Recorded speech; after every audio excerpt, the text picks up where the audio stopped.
Hello, मैं हूं दिनेश वारुड़े और आप सभी का स्वागत है मेरे इस चैनल पर। मैं आप सभी के लिए सिलोजिम्स एक चैप्टर लाया हूं जो कि रीजनिंग का सबसे महत्वपूर्ण चैप्टर होता है।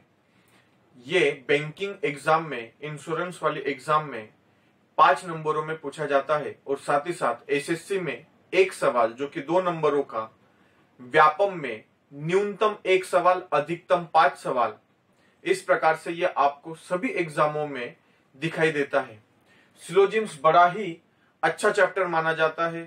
ये कुछ नियमों पर निर्भर करता है, इसके अपने कुछ नियम होते हैं। यहां पर आप लोगों ने सवाल देखे होंगे जिसमें आपको एक कथन और निष्कर्ष देखने को मिलता है। कथन जो कि रीजनिंग में सबसे महत्वपूर्ण होता है। कथन मतलब स्टेटमेंट, और स्टेटमेंट अपने आप में पूर्ण रूप से सत्य होता है, 100% डेफिनेट होता है। उसी कथन पर, उसी स्टेटमेंट पर हम लोग निष्कर्ष निकालते हैं, मतलब कंक्लूजन्स निकालते हैं। स्टेटमेंट और कंक्लूजन भी इसका नाम दिया गया है। तो बच्चों, आप सभी के लिए मैं एक महत्वपूर्ण चैप्टर लाया हूं।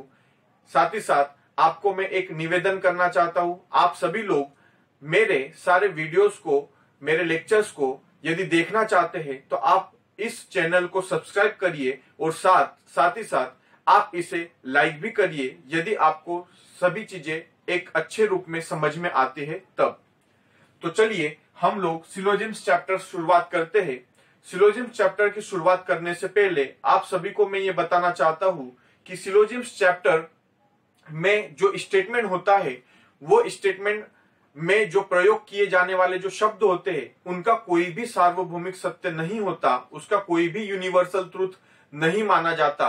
जैसे कि आपने स्टेटमेंट में देखा होगा, कुछ बंदर हाथी है, सभी हाथी बिल्ली है, कुछ बिल्ली पंखे है। तो ये जो आपके सामने कथन दिए जाते हैं जिसमें हाथी, बिल्ली या किसी भी प्रकार के जो शब्दों का प्रयोग होता है, इसका कोई भी सार्वभौमिक सत्य नहीं होता, किंतु कथन में दिए जाने के कारण इसे हमें पूर्ण रूप से मानना होता है और मानने के आधार पर जो निष्कर्ष दिए हैं उसको सही और गलत बताने होते हैं। निष्कर्ष 5 ऑप्शनों में दिखाई देता है। निष्कर्ष में, जैसे निष्कर्ष के 5 ऑप्शन होते हैं, मतलब आपको एग्जाम में 5 ऑप्शन दिखाई देते हैं। उन 5 ऑप्शनों में से आपको किसी का चयन करना होता है। आपके सामने एक कथन दिया जाता है। वो कथन, जैसे कि मैंने आपको बताया, कुछ ए बी है, सभी बी सी है, इस प्रकार से एक कथन होगा। इस ए और बी की जगह पर कोई भी शब्द का वो प्रयोग कर सकता है जिसका कोई भी सार्वभौमिक सत्य न हो, और इसी के आधार पर कंक्लूजन मतलब निष्कर्ष लिखे होते हैं। जैसे कुछ ए सी है, दूसरा लिखा है कोई सी बी नहीं है। इस प्रकार से आपको एक निष्कर्ष भी दिए जाते हैं। आपको 5 ऑप्शनों में से, जैसे यदि मान लीजिए पहला सही है और दूसरा गलत है तो केवल पहला अनुसरण करेगा। यदि पहला गलत है और दूसरा सही है तो केवल दूसरा अनुसरण करेगा। यदि दोनों ही सही है तो दोनों अनुसरण करेंगे। यदि दोनों गलत है तो दोनों ही अनुसरण नहीं करेंगे। और एक 5वां ऑप्शन होता है इधर और। इधर और मतलब या तो पहला अनुसरण करेगा या तो दूसरा अनुसरण करेगा।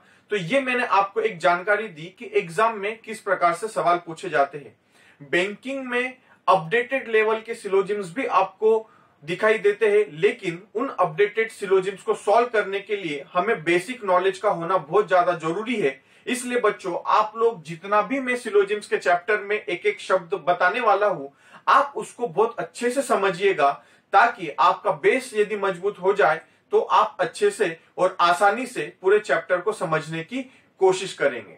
तो चलिए हम लोग आगे बढ़ते हैं। हाँ, अब आप खुद सोचिए, ये जो सवाल है इसमें आपके सामने कुछ वाक्य दिखाई दे रहे हैं। जैसे कि सेंटेंस मैंने लिखा कुछ ए बी है, ये एक सेंटेंस है, एक वाक्य है, ये एक पॉजिटिव सेंटेंस है। जैसे यहां लिखा है कोई सी बी नहीं है, ये एक निगेटिव सेंटेंस है। और आप सभी लोग ये जानकार है कि कौन सा पॉजिटिव सेंटेंस होता है और कौन सा निगेटिव सेंटेंस होता है। तो सबसे पहले आप लोगों को मैं एक चीज बताना चाहता हूं। जैसे कि मैंने कहा कि यहां पर जो भी शब्दों का प्रयोग होगा वो यूनिवर्सल ट्रूथ नहीं होगा।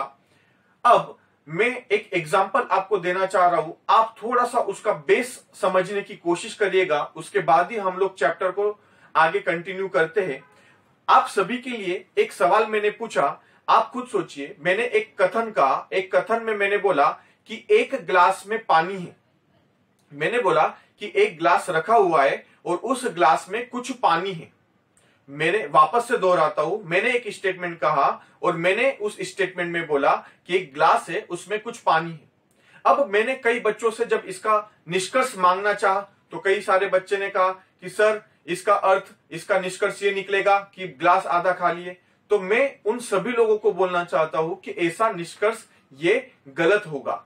उसका रीजन ये है क्योंकि बच्चों आप खुद सोचिए, जब मैंने आपसे कहा कि ग्लास में कुछ पानी है, अब ये जो मैंने कुछ शब्द की यदि बात करी तो कुछ में आपको मात्रा नहीं पता कि वो कुछ पानी है कितना, मतलब आपको उसकी क्वांटिटी के बारे में कोई भी जानकारी नहीं है। वो पानी इतना भी हो सकता है, ग्लास आधा भी भरा हो सकता है, पूरा भी भरा हो सकता है, मतलब मैंने उसमें कोई भी मात्रा डिफाइन नहीं करी है। एक छोटा सा एग्जांपल और लेना चाहता हूं, जैसे कि मैंने कहा मेरे जेब में कुछ रुपए है। मैंने कहा मेरे जेब में कुछ रुपए है, क्या आप इसका निश्चित जवाब दे पाएंगे? तो आप बोलेंगे सर हमें क्या पता। हाँ, इतना जरूर पता है कि आपके जेब में कुछ रुपए है, लेकिन हमें यह नहीं पता कि वो कितने रुपए हैं। तो ये जो चीजें हैं, ये जो छोटी छोटी जो चीजें हैं, ये आपको ध्यान में रखनी है बच्चों। अब यहां पर जैसे कि मैंने आपसे कहा कि सिलोजिम्स में सबसे जो महत्वपूर्ण जो चीजें होती है वो होते हैं वाक्य। वाक्य मतलब सेंटेंस, और सेंटेंस दो प्रकार के होते हैं, वाक्य दो प्रकार के होते हैं। एक होता है पॉजिटिव सेंटेंस और एक होता है निगेटिव सेंटेंस। वाक्य दो प्रकार के होते हैं, सेंटेंस मतलब वाक्य, वाक्य दो प्रकार के होते हैं। एक होता है पॉजिटिव सेंटेंस और एक होता है निगेटिव सेंटेंस। पॉजिटिव मतलब सकारात्मक वाक्य, निगेटिव मतलब नकारात्मक वाक्य। अब यहां पर कैसे किस प्रकार से स्टेटमेंट में आप लोगों को वाक्य दिखाई देते हैं, थोड़ा सा वो भी डिस्कस कर देता हूं।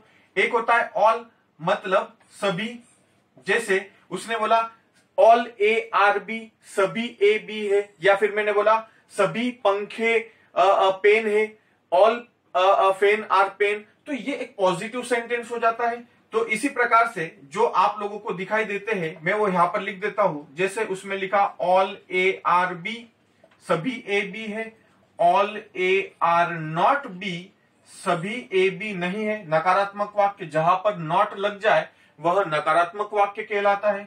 जैसे मैंने लिखा सम ए आर बी, कुछ ए बी है, यहां मैंने लिखा some A are not B, कुछ ए बी नहीं है। फिर मैंने लिखा at least some A are B, at least का अर्थ होता है कम से कम, कम से कम कुछ ए बी है।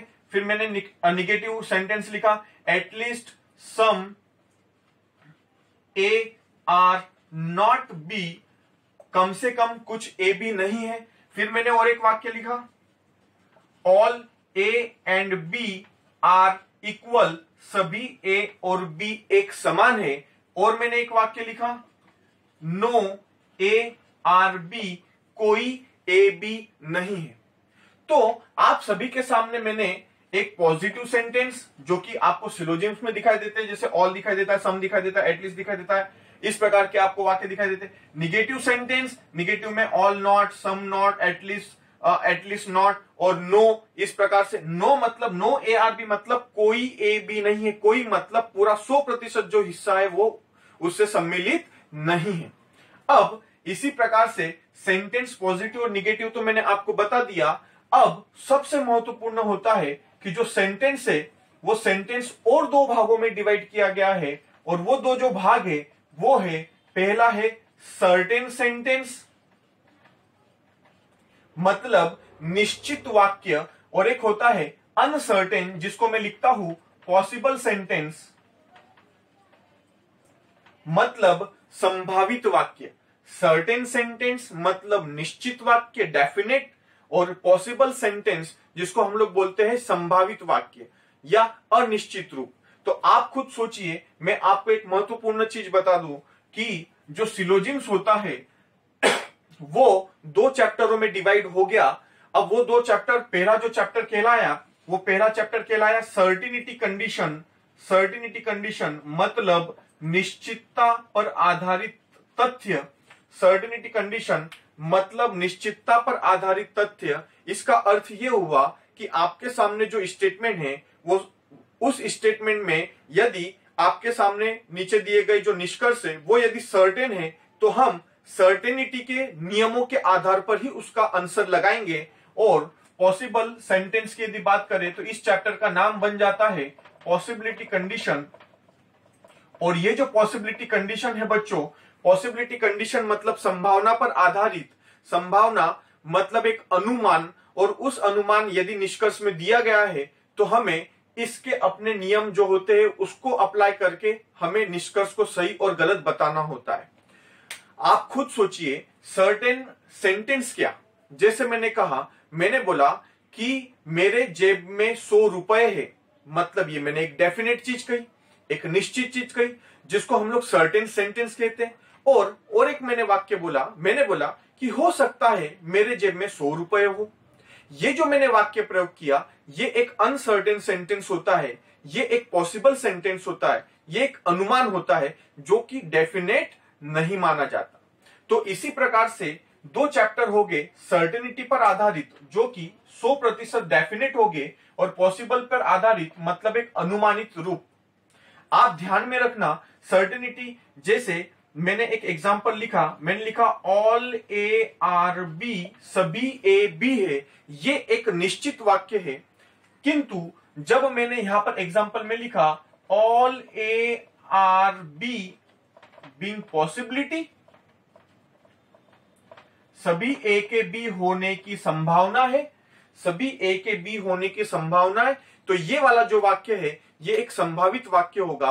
और साथ ही साथ संभावित वाक्यों को पहचानने के लिए आपको कुछ शब्दों का ध्यान रखना होगा, जैसे can be, could be, may be. ये जो शब्द होते हैं इससे आपको समझ में आएगा कि जो वाक्य है वो एक संभावित रूप दर्शाता है। जैसे और एक छोटा सा एग्जांपल मैंने लिखा नो ए आर बी, तो आप खुद सोचिए कि ये जो वाक्य है ये निगेटिव सेंटेंस भी है और साथ साथ एक सर्टेन सेंटेंस भी है। निगेटिव मतलब नकारात्मक और सर्टेन मतलब निश्चित। लेकिन इसी का पॉसिबल यदि मैं बनाऊं तो वो आपको दिखाई देगा no A are B being possibility, मतलब कोई भी ए के बी न होने की संभावना है। तो ये आपको ध्यान में रखना है कि ये एक पॉसिबल सेंटेंस दिखाई देगा। चलिए तो अभी हम सबसे पहले फर्स्ट लेक्चर में सर्टेनिटी पर आधारित पहला चैप्टर कंप्लीट करते हैं, इसके अपने नियम देखते हैं। ये पूरा चैप्टर वेन डायग्राम पर निर्भर करेगा। वेन डायग्राम एक ऐसी मेथड होती है जिसमें हम लोग सर्कुलर वे दर्शाते हैं और उस सर्कुलर वे के आधार पर दो तत्वों के मध्य में क्या संबंध स्थापित होता है उस संबंध को समझते हैं और उसी के आधार पर निष्कर्ष को सही और गलत बताते हैं। सबसे पहले जैसे कि चैप्टर की शुरुआत मैंने करी, उस चैप्टर की शुरुआत में पहला चैप्टर जो है वो है सर्टेनिटी कंडीशन।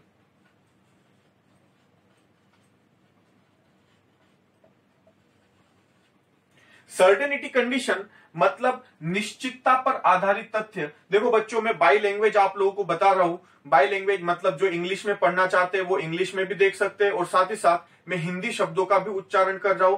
तो आप सभी को लैंग्वेज से संबंधित कोई शिकायत नहीं होगी। आप थोड़ा सा समझने की कोशिश करिएगा, बेस को समझने की कोशिश करिएगा। बेस यदि मजबूत होगा तो लैंग्वेज आपके लिए ज्यादा महत्वपूर्ण नहीं होगी, ये थोड़ा सा ध्यान में रखिएगा। सर्टेनिटी कंडीशन की यदि बात करी तो इसमें सबसे पहला जो भाग होता है वो होता है सर्टेन वेन डायग्राम। सबसे पहले हम लोग क्या सीखते हैं? Certain Venn diagram. Venn diagram relations को बताने के लिए सबसे महत्वपूर्ण है, जो कि मैं आगे डिस्कस करने वाला हूं।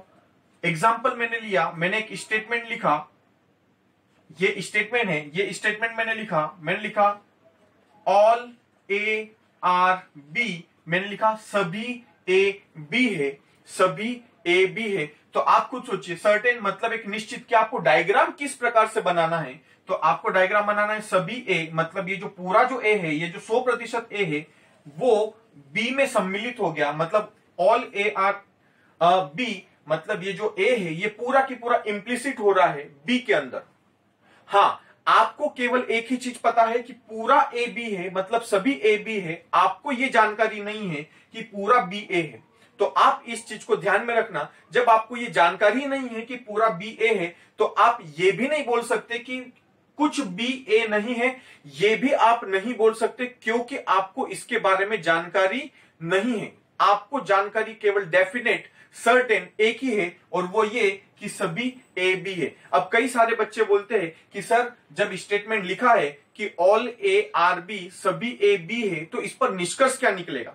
तो मैं इसका निष्कर्ष आगे बताऊंगा, किंतु अभी भी आपको एक छोटा सा एग्जांपल दे देता हूं कि जब पूरा ए जब बी में सम्मिलित है तो इसी का अर्थ हुआ कि ए का कुछ हिस्सा भी बी में सम्मिलित है। जैसे छोटा सा एक एग्जांपल, मैंने आपसे कहा कि पूरा इंदौर मध्य प्रदेश में सम्मिलित है, और जब ये स्टेटमेंट मैंने बोला जब पूरा इंदौर जब मध्य प्रदेश में जब सम्मिलित है तो इंदौर का कोई भी एक हिस्सा ले लेते हैं। जैसे मैंने बोला कि भंवरकुआ इंदौर में सम्मिलित है, तो क्या ये निष्कर्ष निकालना गलत होगा? नहीं, ये निष्कर्ष बिल्कुल सही होगा, क्योंकि स्टेटमेंट में ऑलरेडी जब हमें पता था कि पूरा इंदौर जब मध्य प्रदेश में सम्मिलित है तो भंवरकुआ भी मध्य प्रदेश में सम्मिलित होगा। इसका कारण क्योंकि भंवरकुआ इंदौर का हिस्सा है, इंदौर का कुछ हिस्सा है। जब इंदौर का 100% हिस्सा मध्य प्रदेश में सम्मिलित है तो भंवरकुआ भी मध्य प्रदेश का ही हिस्सा होगा। मतलब यहां पर यदि मैं बात करूं तो इसका निष्कर्ष क्या निकलेगा कि इसमें जब निष्कर्ष की बात करें तो सम ए आर बी, ये एक निष्कर्ष निकलेगा।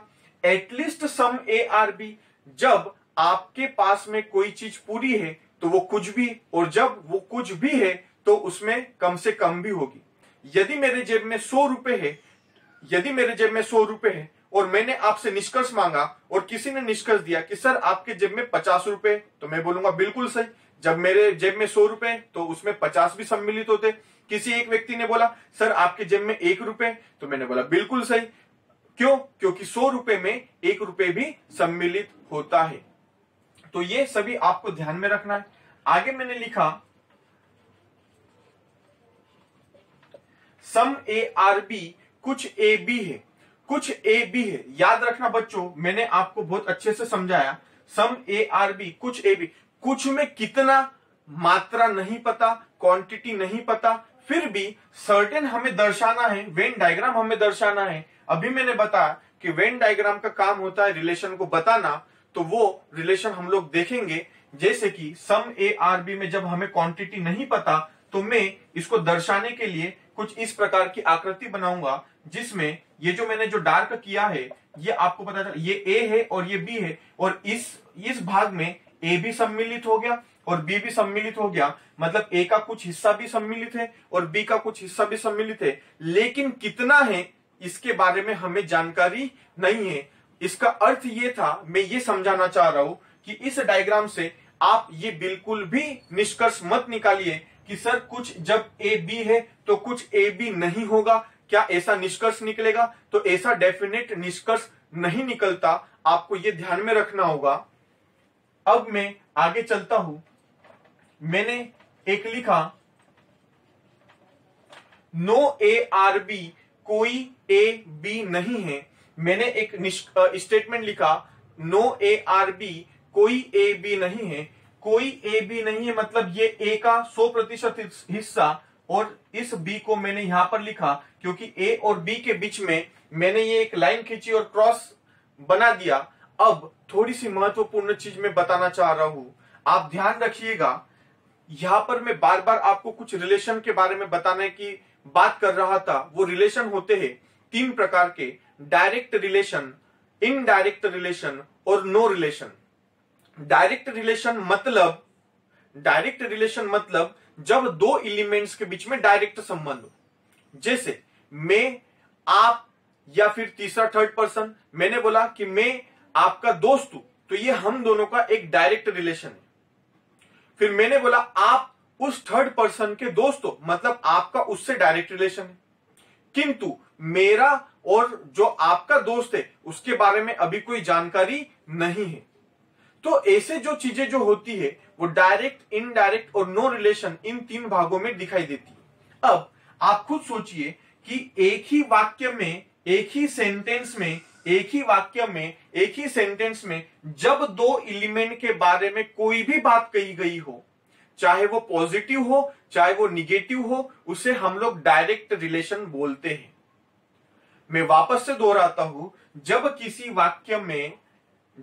वाक्य में चाहे वो पॉजिटिव हो या निगेटिव हो, जब 2 एलिमेंट के बारे में कोई चीज बताई गई हो तो उसे हम लोग डायरेक्ट रिलेशन कहते हैं। जैसे ऑल ए आर बी, मतलब ए और बी के बारे में डायरेक्टली बोल दिया तो ऑल ए आर बी, इस ए और बी में डायरेक्ट रिलेशन है। पॉजिटिव सेंटेंस है इसलिए हम लोग बोलेंगे पॉजिटिव डायरेक्ट रिलेशन। मतलब इस डायग्राम ने दर्शा दिया कि इन दोनों के मध्य में पॉजिटिव डायरेक्ट रिलेशन आपको नजर आएगा। अब हम लोग आगे आए सम ए आर बी, तो आप खुद सोचिए सम ए आर बी कुछ ए बी है, ये भी एक सकारात्मक वाक्य है।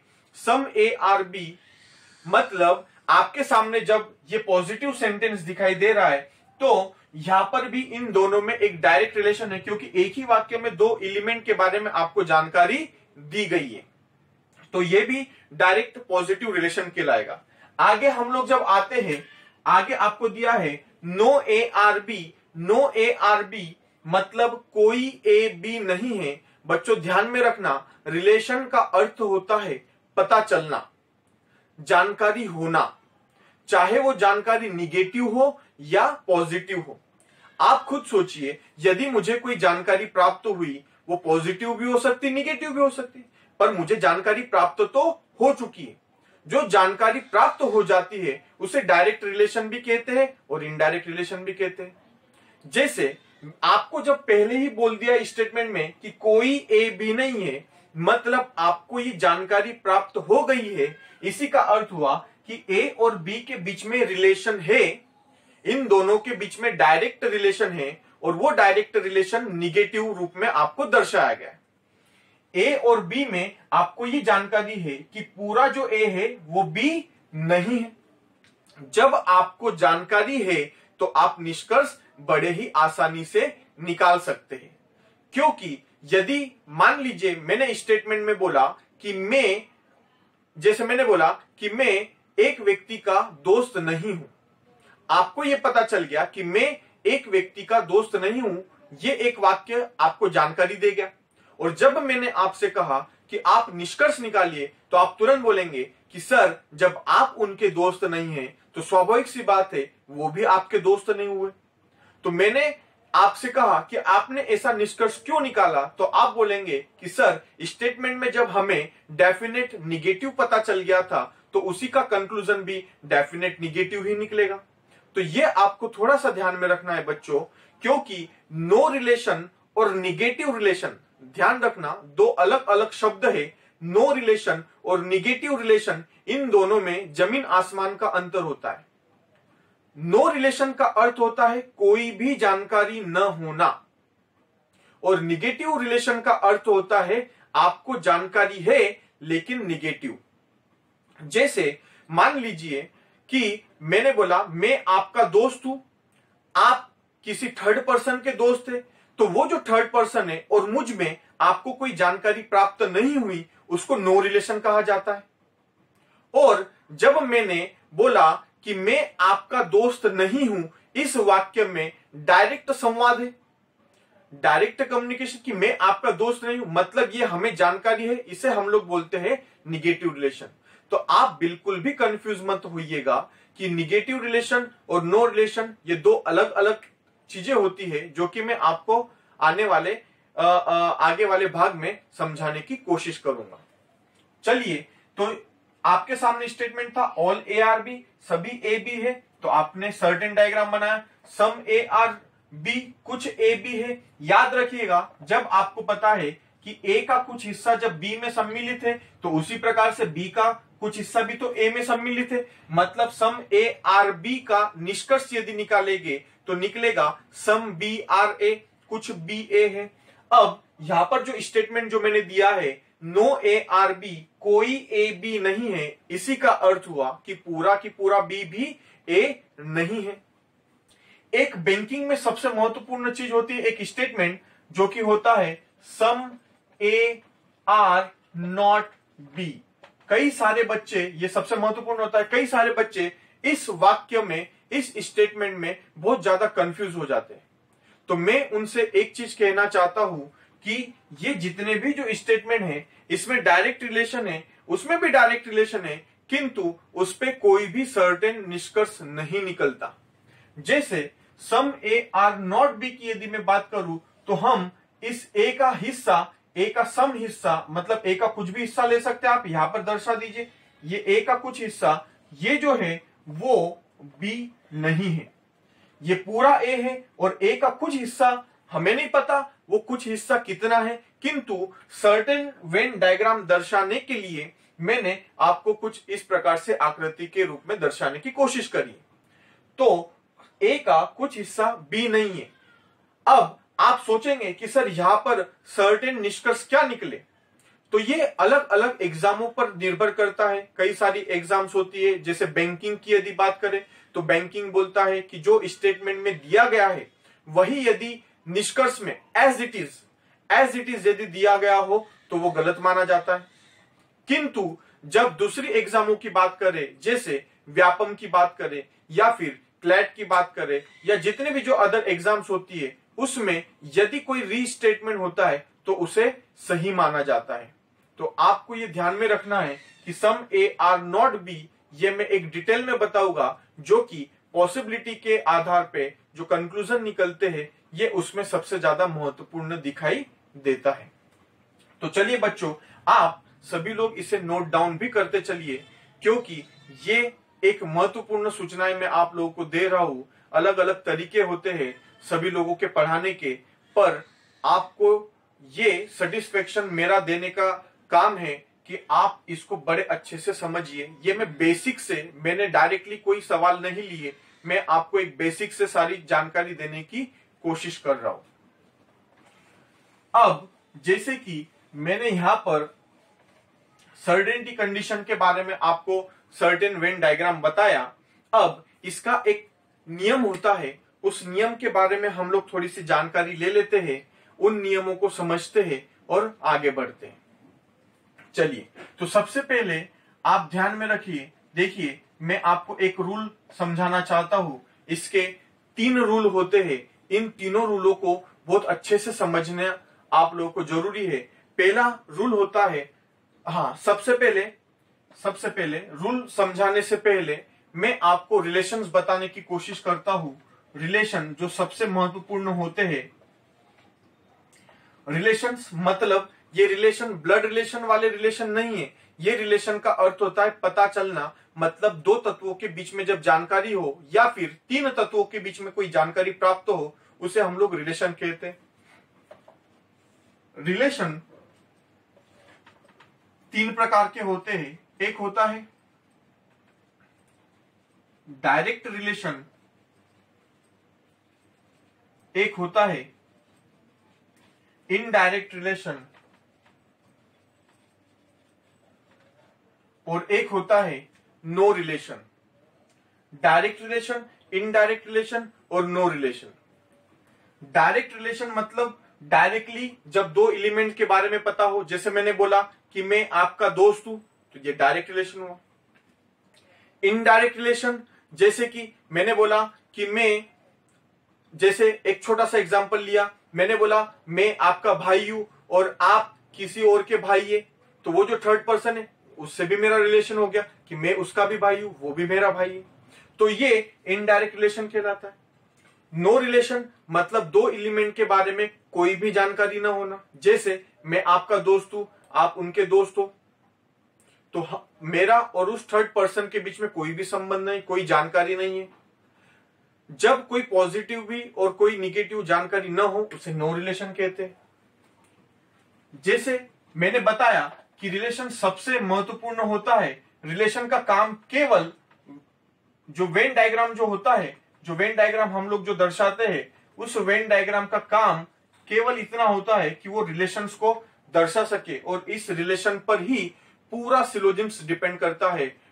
पूरा की पूरा जो न्याय निगमन है वो आपको इसी के आसपास नजर आएगा। मतलब आप यदि ऐसे रिलेशन को बड़े आसानी से पहचान पाएंगे तो आप निष्कर्ष को बड़े आसानी से सही और गलत बता सकते हैं।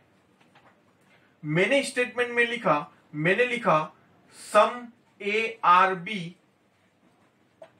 मैंने स्टेटमेंट में लिखा सम ए आर बी। तो आप खुद सोचिए, मैंने अभी बताया जब किसी एक वाक्य में दो तत्वों के बारे में पॉजिटिव या निगेटिव बोला जाए उसको हम लोग बोलते हैं डायरेक्ट रिलेशन। अब मैंने ए और बी के बीच में डायरेक्टली बता दिया है। इसका डायग्राम मैंने बनाया सम ए आर बी। तो सर्टेन वेन डायग्राम इस प्रकार से बनता है कि कुछ ए बी है तो इसमें ए और बी दोनों सम्मिलित हो गए।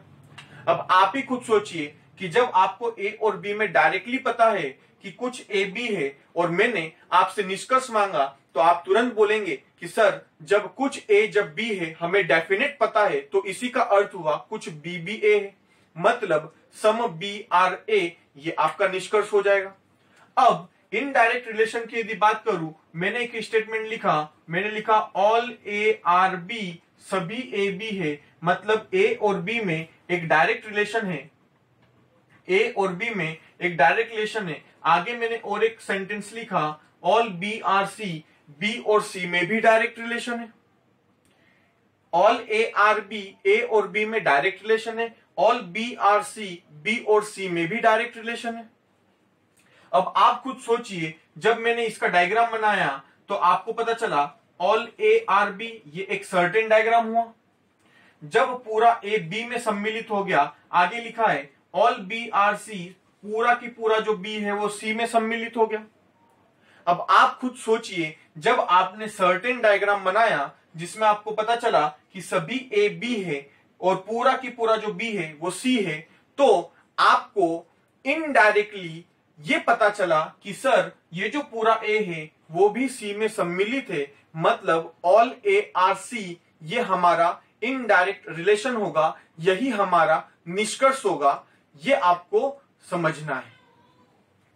अब नो रिलेशन की बात करें तो मैंने एक स्टेटमेंट लिखा नो ए आर बी, या फिर मैंने कोई इस प्रकार का स्टेटमेंट मैंने लिखा सम ए आर बी, कुछ ए बी है, ए और बी में डायरेक्ट रिलेशन है। आगे मैंने लिखा some B are C, B और सी में भी डायरेक्ट रिलेशन है। अब आप खुद सोचिए, जब मैं इसका वेन डायग्राम बनाऊंगा तो आपको कुछ इस प्रकार से दिखाई देगा some A are B, some A are B. तो ये डायग्राम बना। आगे लिखा है सम बी आर सी, तो बी और सी का बोला गया है तो आपको बी और सी को ही इस प्रकार से बनाना है। आपको इस सी को ए में सम्मिलित नहीं करना है। क्या यहां पर स्टेटमेंट में ऐसा कोई वाक्य है जिसमें लिखा हो कि सम ए आर सी? ऐसा कोई भी वाक्य नहीं है। इसीलिए आपके सामने जो स्टेटमेंट दिया है आपको सिर्फ उतना ही फॉलो करना है। इसीलिए मैंने आपको सर्टेन वेन डायग्राम पहले शुरुआती दौर में बता चुका हूं।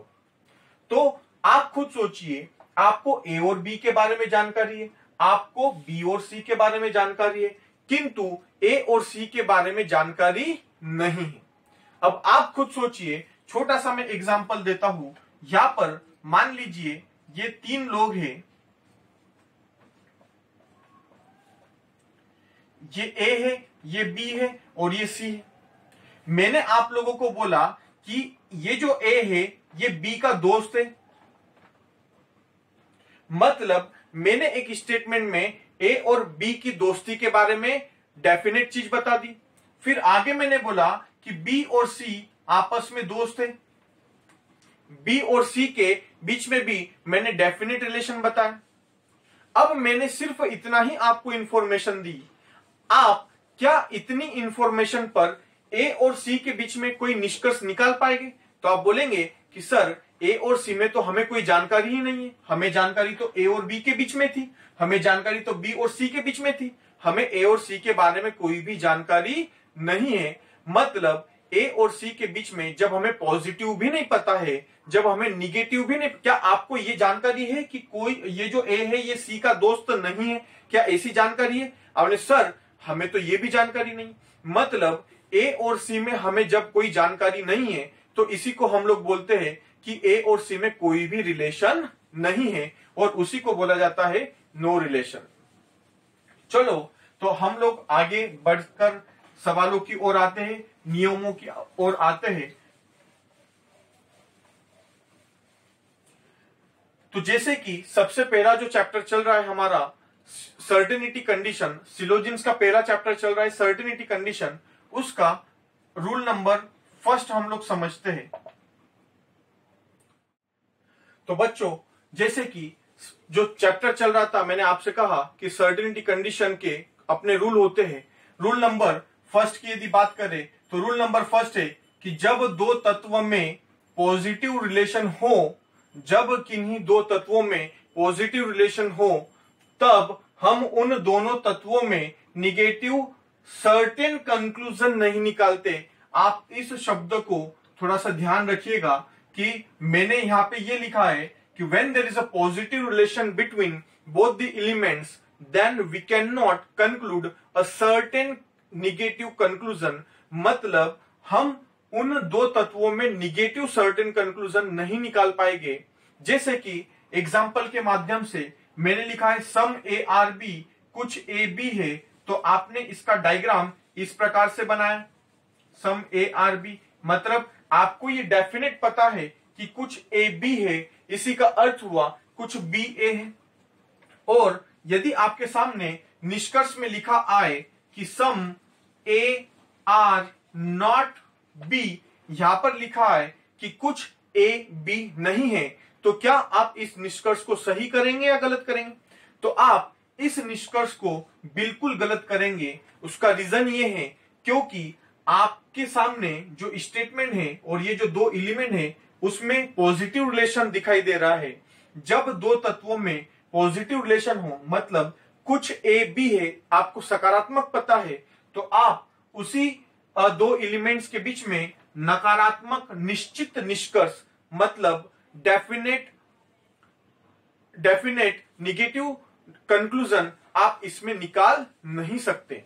ये एक डेफिनेट निगेटिव कंक्लूजन है जिसमें लिखा है some A are not B. यदि इस प्रकार से लिखा होता some A are not B being possible, तो वो एक पॉसिबिलिटी का कंडीशन हो जाता, जो कि पॉसिबिलिटी वाले चैप्टर में हम लोग उसको देखेंगे और वो उस केस में सही माना जाएगा। किंतु वो चैप्टर मैं इस चैप्टर के बाद में बताने वाला हूं, इसलिए हम इस पर ही फोकस करें। तो आपको ये ध्यान में रखना है कि जब दो तत्वों में पॉजिटिव रिलेशन होता है तब हम उन दो तत्वों में निगेटिव निष्कर्ष नहीं निकालते, सर्टेन वाला। उसी प्रकार से यदि दो तत्वों में निगेटिव रिलेशन हमें पता हो, यदि दो तत्वों में निगेटिव हमें रिलेशन पता हो, तब हम उन दो तत्वों में पॉजिटिव निष्कर्ष नहीं निकालते, सर्टेन वाला। तो आपको ये चीजें ध्यान में रखना है।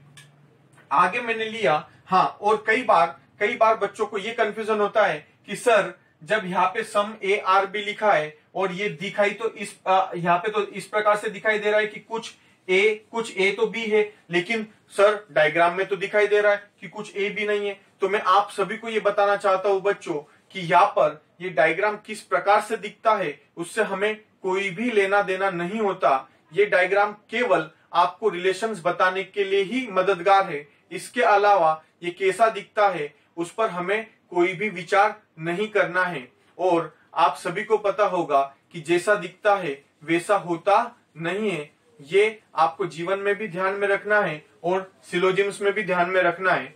आगे का मैं एक सवाल लेता हूं और एक स्टेटमेंट मैंने लिया ऑल ए आर बी, मैंने लिखा सभी ए बी है। डायग्राम बनाया, डायग्राम में मैंने लिखा सभी ए बी है और कंक्लूजन में उसी ने दिया है कंक्लूजन। उसने बोला कि some B are not A, कुछ बी ए नहीं है, कुछ बी ए नहीं है। तो आप ध्यान रखना बच्चों, आप सभी को पता चला कि ऑल ए आर बी मतलब ए और बी में एक पॉजिटिव सेंटेंस है, मतलब इन दोनों के बीच में एक पॉजिटिव रिलेशन है।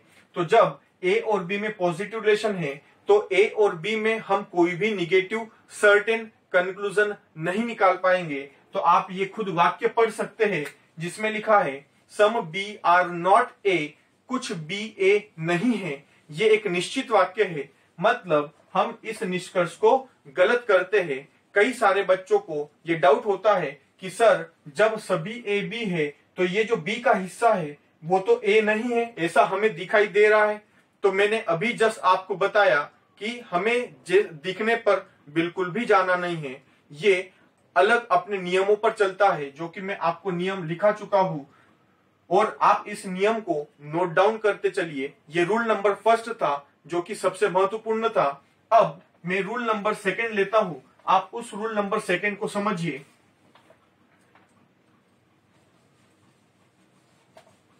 रूल नंबर सेकंड जो होता है बच्चों, वो होता है इन आउट कंडीशन।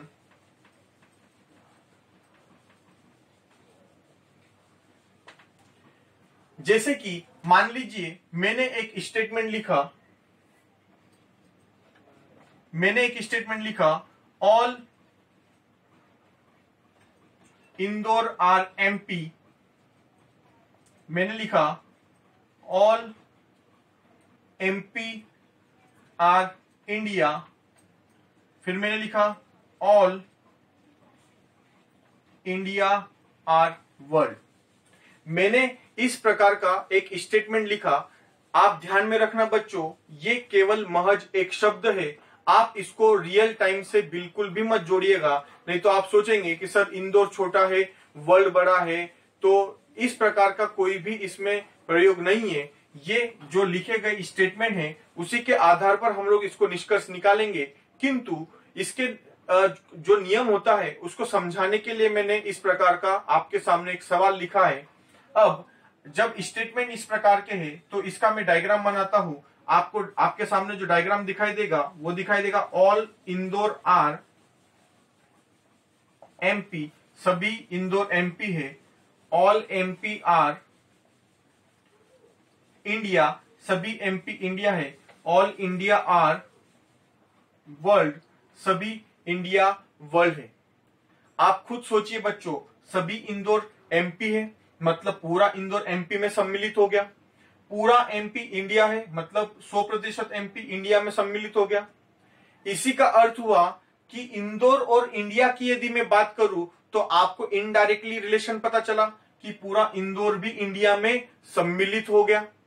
तो आपको ये ध्यान में रखना है कि ऑल इंदौर आर इंडिया, ये आपको यहां पर पता चल चुका है, जो कि इनडायरेक्ट रिलेशन माना जाता है। उसी प्रकार से पूरा इंडिया जब वर्ल्ड में सम्मिलित है और आपने बोला कि सर इंदौर और वर्ल्ड के बारे में हमें क्या जानकारी प्राप्त हुई, तो मैं आपसे कहूंगा कि इंदौर और वर्ल्ड के बीच में हमें इनडायरेक्ट रिलेशन जानकारी प्राप्त हुई कि पूरा इंदौर भी वर्ल्ड के अंदर सम्मिलित है, यहाँ के अनुसार, रियल टाइम के अनुसार नहीं।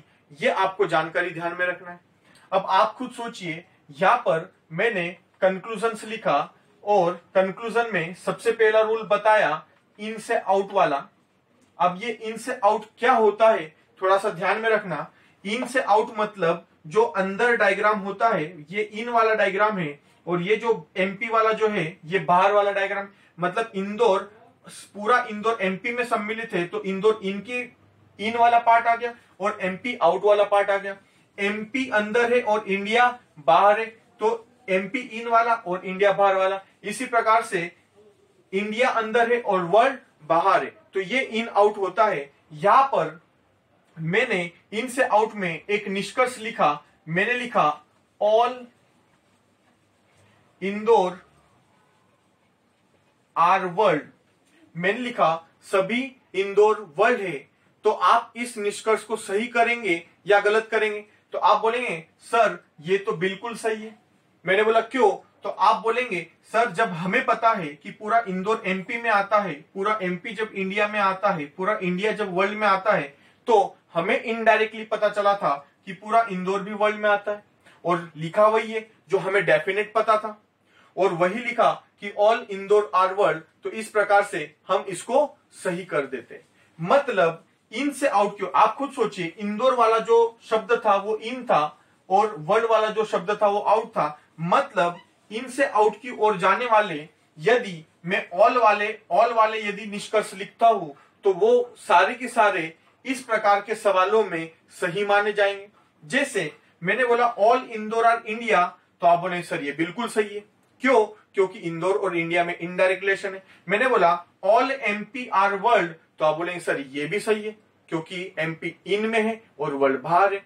तो आपको ये थोड़ा सा जानकारी ध्यान में रखना है। अब मैंने निष्कर्ष लिखा, सम इंदौर आर वर्ल्ड। मैंने लिखा कुछ इंदौर वर्ल्ड है। अब आपसे मैंने जब आपके सामने जब ये निष्कर्ष लिखा है तो आप इस निष्कर्ष को सही करेंगे या गलत करेंगे? तो आप बोलेंगे कि सर ये बिल्कुल ही सही है। उसका रीजन ये है कि जब पूरा इंदौर, जब इंदौर और वर्ल्ड की यदि बात करें सर, पूरा इंदौर जब वर्ल्ड के अंदर सम्मिलित है, मतलब ऑल इंदौर आर वर्ल्ड, हमें इनडायरेक्टली पता है, तो इसी का अर्थ हुआ कि कुछ इंदौर भी वर्ल्ड के अंदर आएगा। जिस प्रकार से मैंने आपको एक एग्जांपल दिया था, मैंने आपसे कहा था कि यदि मेरे जेब में 100 रुपए है, यदि मेरे जेब में 100 रुपए है, तो उस 100 रुपए में 10 रुपए भी सम्मिलित है, 50 रुपए भी सम्मिलित है। उसी प्रकार से जब 100% इंदौर जब पूरे वर्ल्ड में सम्मिलित है, मतलब इंदौर का 10% हिस्सा, 50% हिस्सा, मतलब कुछ हिस्सा, कुछ हिस्सा उसमें सम्मिलित होगा। तो इस प्रकार के जो निष्कर्ष होते हैं, जैसे ये ऑल वाला तो सही था, इनसे आउट की ओर जाने वाले सम वाले जो निष्कर्ष हो गए, सम या फिर एटलीस्ट, जैसे मैंने बोला कि कुछ इंदौर वर्ल्ड है, जब ये सही था। अब आप बोलेंगे sir at least some Indore are world, तो ये भी बिल्कुल सही होगा।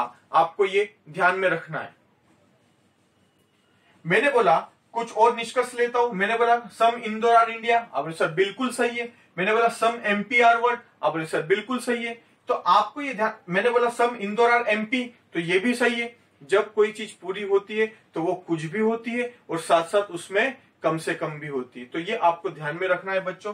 अब कंक्लूजन का दूसरा हिस्सा इसी सवाल में,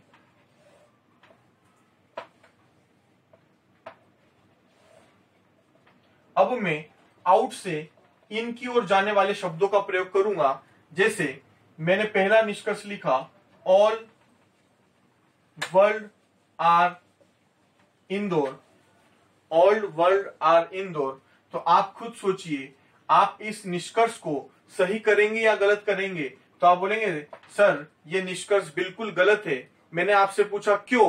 तो आप ये ध्यान में रखिएगा, आप ऐसा आंसर कभी भी मत देना कि सर इंदौर छोटा होता है, वर्ल्ड बड़ा होता है, पूरा वर्ल्ड इंदौर में थोड़ी आ जाएगा। आपको इस प्रकार का कोई भी जवाब नहीं देना है बच्चों। आपको ये ध्यान में रखना है। इसको गलत इसलिए किया क्योंकि आपको इस सिलोजिम्स में ये जो स्टेटमेंट है, इस स्टेटमेंट में ये जानकारी प्राप्त हुई थी कि पूरा इंदौर वर्ल्ड है। आपको ये जानकारी प्राप्त नहीं हुई कि पूरा वर्ल्ड इंदौर है, इसीलिए हमने ऐसे निष्कर्ष को गलत किया हुआ है। मतलब आउट से इनकी ओर जाने वाले ऑल वाले जितने भी निष्कर्ष होंगे वो सभी की सभी गलत माने जाएंगे।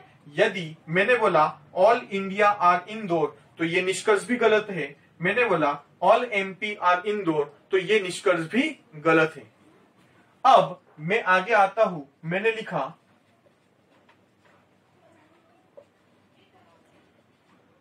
सम वर्ल्ड आर इंदौर, कुछ वर्ल्ड इंदौर है। अब मैंने आपसे बोला कि यदि ऐसा, इस सवाल में यदि ऐसा निष्कर्ष दिया जाए तो क्या आप इसे सही करेंगे या गलत करेंगे? तो आप बोलेंगे सर ये निष्कर्ष बिल्कुल सही है। उसका रीजन ये है कि हमें जब पता है ऑलरेडी कि पूरा इंदौर वर्ल्ड के अंदर सम्मिलित है, मतलब कुछ इंदौर, जब पूरा इंदौर ही वर्ल्ड के अंदर सम्मिलित है तो कुछ इंदौर भी वर्ल्ड के अंदर सम्मिलित है। जब कुछ इंदौर ही वर्ल्ड है तो कुछ वर्ल्ड भी इंदौर है। इसीलिए सम वर्ल्ड आर इंदौर, इस निष्कर्ष को हम सही मानेंगे। मतलब आउट से इनकी ओर जाने वाले सम, फ्यू, एटलीस्ट ऐसे जो निष्कर्ष होंगे वो सही माने जाएंगे। ये आपको ध्यान में रखना है। और एक बात ध्यान में रखना बच्चों, मैंने यहाँ पर जितने भी निष्कर्ष लिखे ये सारे के सारे पॉजिटिव लिखे। उसका रीजन ये था, यदि इस पे निष्कर्ष में कोई कंक्लूजन यदि निगेटिव लिखता तो वो ऑटोमेटिकली ही गलत हो जाते, क्योंकि इंदौर और एमपी में डायरेक्ट पॉजिटिव रिलेशन है, एमपी और इंडिया में भी डायरेक्ट पॉजिटिव रिलेशन है, इंडिया और वर्ल्ड में भी डायरेक्ट पॉजिटिव रिलेशन है, इंदौर और वर्ल्ड में इनडायरेक्ट, मतलब सभी में डायरेक्ट और इनडायरेक्ट रिलेशन है। वो भी पॉजिटिव रूप से, मतलब यदि उनके बीच में यदि कोई निगेटिव निष्कर्ष लिखा जाता तो वो डायरेक्टली ही गलत हो जाता, वो भी सर्टेन वाला। ये आपको ध्यान में रखना है, ये दूसरा नियम था। अब हम लोग आगे रूल नंबर 3 को देखते हैं और सर्टेनिटी वाला चैप्टर आज कंप्लीट करते हैं। रूल नंबर 3 बोलता है कि जब दो तत्वों में कोई भी रिलेशन न हो, जब दो तत्वों में कोई भी रिलेशन न हो, इसका अर्थ हुआ नो रिलेशन, तब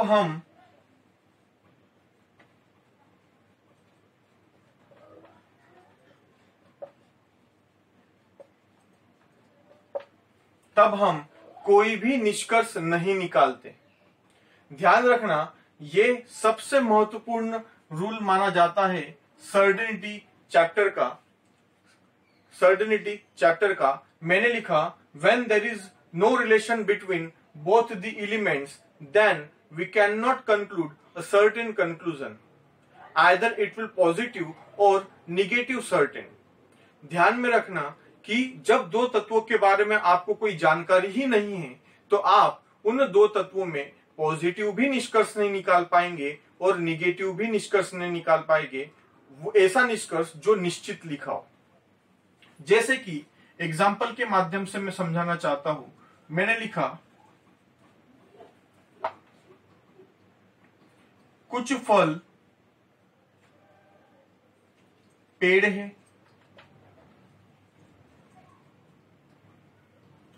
कुछ पेड़ पत्थर है। मैंने लिखा, some fruits are tree, some tree are stone. अब आपके सामने जब आपने इसका डायग्राम बनाया, देखो डायग्राम ये आपको बाद में बनाना है, जैसे कि सवाल जो आता है मैं वो लिख देता हूं। इस पे पहला इसने लिखा, कोई पत्थर फल नहीं है। दूसरा लिखा है,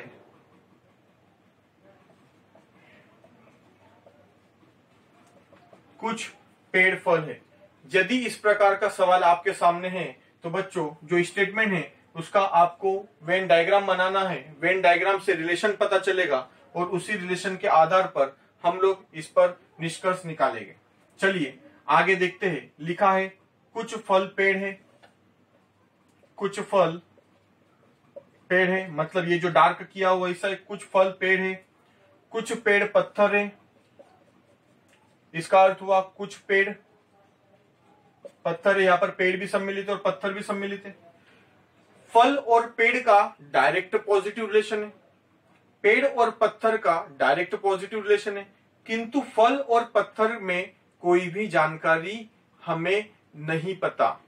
हमें न तो पॉजिटिव जानकारी पता है न ही निगेटिव जानकारी पता है। मैंने आपको अभी समझाया था बच्चों, जिस प्रकार से ये तीन लोग हैं, मैंने कहा कि ये जो व्यक्ति है ये इसका दोस्त है।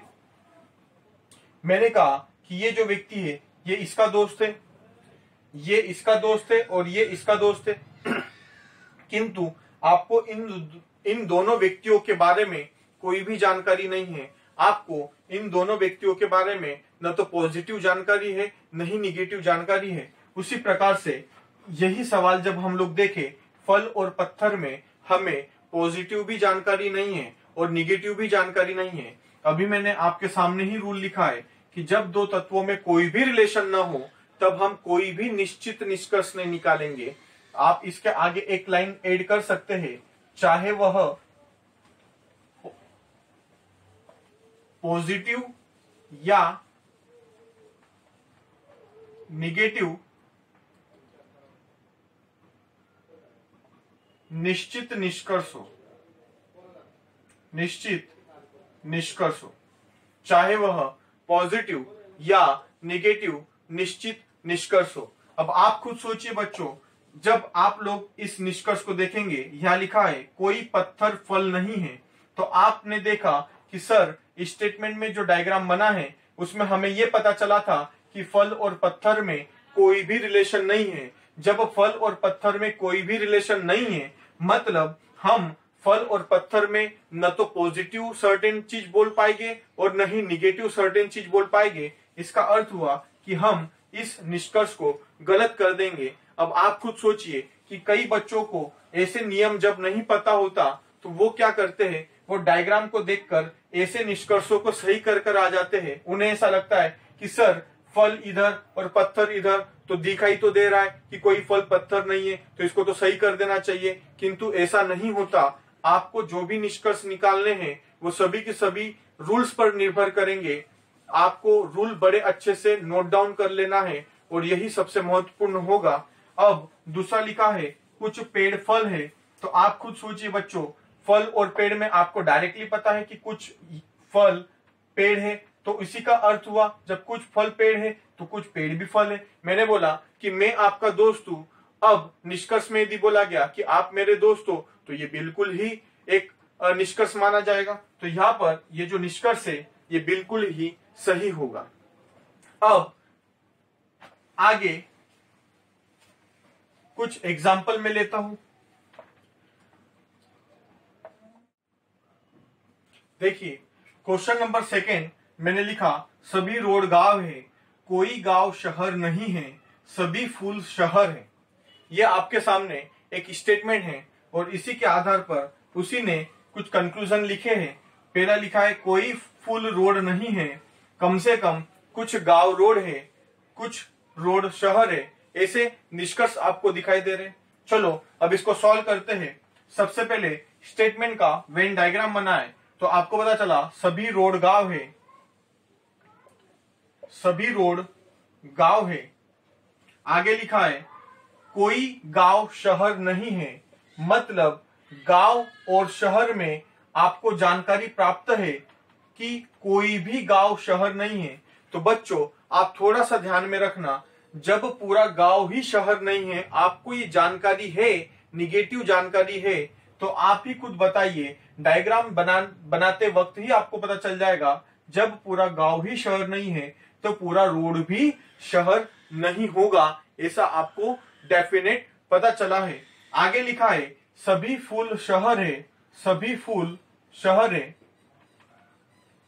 सभी फूल शहर है। जब आपको पता चला सभी फूल शहर है, अब आप रिलेशन ढूंढिएगा। रिलेशन ये कि रोड और गांव में तो डायरेक्ट रिलेशन है, फूल और शहर में भी डायरेक्ट रिलेशन है, गांव और शहर में भी डायरेक्ट रिलेशन है। अब थोड़ा एक्सप्लेन करिए कि जब पूरा रोड गांव है और पूरा गांव ही शहर नहीं है, जब पूरा गांव शहर नहीं है तो पूरे रोड भी शहर नहीं होंगे। जब पूरे रोड जब शहर नहीं है तो पूरे रोड भी फूल नहीं होंगे, जो कि हमें पता चल चुका है इनडायरेक्ट निगेटिव रिलेशन कि कोई रोड फुल नहीं है, कोई फुल रोड नहीं है, ये हमें जानकारी प्राप्त हो चुकी है। इसलिए यहाँ पर जो लिखा गया है कोई फुल रोड नहीं है, ये निष्कर्ष बिल्कुल ही सही माना जाएगा। आगे लिखा है कम से कम कुछ गांव रोड है। अभी खुद सोचिए, इसके पहले जब मैंने सेकेंड रूल इन से आउट वाला बताया, अब इसमें बोला है कि कुछ गांव रोड है या कम से कम कुछ गांव रोड है, तो ये बिल्कुल ही सही माना जाएगा, क्योंकि आउट से इन में सम फ्यू एट लीस्ट ये सही माना जाता है। तीसरा लिखा है कुछ रोड शहर है। आप खुद सोचिए, आप बोलेंगे कि सर ये निष्कर्ष गलत होगा। उसका रीजन ये है क्योंकि जब हमें ऑलरेडी पता है कि कोई रोड शहर नहीं है तो कुछ रोड शहर है, इस प्रकार हम बोल नहीं सकते। इसलिए इस निष्कर्ष को हम लोगों ने गलत किया। अब हम एक लास्ट क्वेश्चन लेते हैं बच्चों, तो जिससे आपको सर्टेनिटी चैप्टर पूर्ण रूप से समझ में आएगा। एक अंतिम सवाल मैंने लिखा कोई शेर बंदर नहीं है, कोई बंदर हाथी नहीं है, कोई हाथी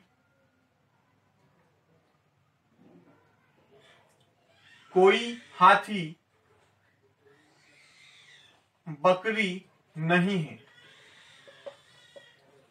अब आपके सामने जो इस प्रकार के सवाल दिया है, अब यहाँ पे निष्कर्ष भी लिखा आता है, लेकिन मैं थोड़ा सा डायग्राम पहले ही बना देता हूं। कोई शेर बंदर नहीं है, कोई बंदर हाथी नहीं है, कोई हाथी बकरी नहीं है, कोई शेर बंदर नहीं है, मतलब इन दोनों के बीच में डायरेक्ट रिलेशन है कि कोई भी शेर बंदर नहीं है। कोई बंदर हाथी नहीं है, बंदर और हाथी में भी डायरेक्ट रिलेशन है। कोई हाथी बकरी नहीं है, हाथी और बकरी में भी डायरेक्ट रिलेशन है। अब निष्कर्ष लिखा है कोई शेर बकरी नहीं है। दूसरा लिखा है कुछ हाथी बंदर नहीं है। तीसरा लिखा है कोई शेर बंदर नहीं है। अब थोड़ा सा ध्यान रखना बच्चों, निष्कर्ष को समझते हैं। पहले तो आप ये ध्यान में रखिए, कोई शेर बंदर नहीं है, इन दोनों के बीच में निगेटिव जानकारी है। कोई बंदर हाथी नहीं है, बंदर और हाथी के बारे में भी जानकारी है, किंतु शेर और हाथी के बारे में हमें कोई भी जानकारी नहीं है, मतलब इन दोनों के मध्य में कोई भी रिलेशन नहीं है। उसी प्रकार से शेर और बकरी के मध्य में भी कोई भी रिलेशन नहीं है। तो आप ध्यान रखिए, जब शेर और हाथी में कोई संबंध नहीं है, जब शेर और बकरी में कोई संबंध नहीं है, मतलब हम इनके ऊपर कोई भी सर्टेन कंक्लूजन नहीं निकाल सकते। यहाँ पर लिखा है कोई शेर बकरी नहीं है। जब शेर और बकरी के बारे में आपको जानकारी ही नहीं है, तो आप इस प्रकार का निगेटिव सर्टेन कंक्लूजन नहीं दे पाएंगे। अगला लिखा है कुछ हाथी बंदर नहीं है। आपको ये ध्यान में रखना है कि हाथी और बंदर में आपको डायरेक्ट निगेटिव रिलेशन पता है कि कोई बंदर हाथी नहीं है। इसी का अर्थ हुआ कोई हाथी भी बंदर नहीं है। जब पूरा हाथी ही बंदर नहीं है, तो कुछ हाथी भी बंदर नहीं होंगे। जिस प्रकार से कोई चीज पूरी नहीं है, तो वो कुछ भी नहीं होगी। जैसे मैंने बोला कि पूरा इंदौर मुंबई नहीं है, और आप लोगों ने निष्कर्ष निकाला कि सर भंवरकुआ जो इंदौर का हिस्सा है वो भी मुंबई नहीं है, तो आप बोलेंगे कि सर ये भी बिल्कुल सही होगा। तो इसी प्रकार से जब कोई चीज पूरी नहीं होती तो वो कुछ भी नहीं होती, मतलब कुछ हाथी बंदर नहीं है, तो ये बिल्कुल सही होगा। अगला लिखा है कोई शेर बंदर नहीं है, कोई शेर बंदर नहीं है। तो आप ध्यान में रखना बच्चों, जैसा स्टेटमेंट में लिखा है वैसा की वैसा यदि निष्कर्ष में लिखा हो तो ये बैंकिंग एग्जाम में गलत माना जाता है, किंतु जो दूसरी एग्जाम्स होती है जैसे व्यापम हुआ या फिर क्लैट हुआ, ऐसी एग्जामों में इसे सही माना जाता है। तो आपको ये ध्यान में रखना है बच्चों कि ये अब यदि मैं बैंकिंग के अनुसार इसका निष्कर्ष निकालूं, बैंकिंग के अनुसार इसका यदि निष्कर्ष निकालूं तो ये निष्कर्ष गलत है, किंतु अदर एग्जाम के आधार पर इसे सही माना जाएगा। आप इस चीज को ध्यान में रखिएगा। बैंकिंग बोलता है कि जैसा स्टेटमेंट में लिखा है सेम एज इट इज, यदि आपको कंक्लूजन में दिखाई दे तो आप उसको निष्कर्ष नहीं मान सकते। क्यों? क्योंकि वो तो आपने स्टेटमेंट को ही दोहरा दिया, हमें तो कंक्लूजन की आवश्यकता होती है। इसलिए उनका नियम होता है कि जो रीस्टेटमेंट होता है उसे वो लोग गलत मानते हैं, किंतु अदर एग्जाम्स ये कहता है कि जब हमें ये जानकारी प्राप्त है तो हम इसे निष्कर्ष को सही मानेंगे। इसलिए ये कुछ चीजें होती है जिसके बारे में आपको जानकारी होना आवश्यक है। तो मैं यदि बैंकिंग के अनुसार देखूं तो ये निष्कर्ष गलत होगा। हाँ, यदि यहाँ पर लिखा होता कोई बंदर शेर नहीं है, तो आप खुद सोचते जब यहाँ लिखा होता कोई बंदर शेर नहीं तो वो बिल्कुल सही हो जाता। उसका रीजन ये है क्योंकि वहां पर स्टेटमेंट में बदलाव हो जाता। जो स्टेटमेंट कोई शेर बंदर नहीं है और यहाँ पर निष्कर्ष में आ जाता कोई बंदर शेर नहीं है, तो ऐसा निष्कर्ष सही हो। आप सभी को ये मैंने सिलोजिम्स का चैप्टर नंबर 1 पढ़ाया है। आप इसको बड़े ध्यान से समझिए, बड़े अच्छे से समझिए, धीरे धीरे से समझिए। इसके बाद जब आप इस चैप्टर को अच्छे से समझ लेंगे, अब जो आने वाला जो नेक्स्ट वीडियो होगा वो पॉसिबिलिटी पर संबंधित होगा, चैप्टर नंबर 2 होगा। तो आप कृपया करके इस चैप्टर को गहराई से समझिए, तभी जाके आप जो अपडेटेड जो क्वेश्चंस होते हैं उसे बड़े आसानी से कर सकते हैं। और आप सभी से ये निवेदन है कि आप मेरे इस चैनल को सब्सक्राइब करिए और वीडियो यदि पसंद आता है तो आप इसे लाइक करिए। आप जितना सब्सक्राइब करेंगे उतना ही वीडियो को देख पाएंगे और आपके लिए सुविधा आसान हो जाएगी और मेरे लिए भी ये सुविधा आसान हो जाएगी। धन्यवाद।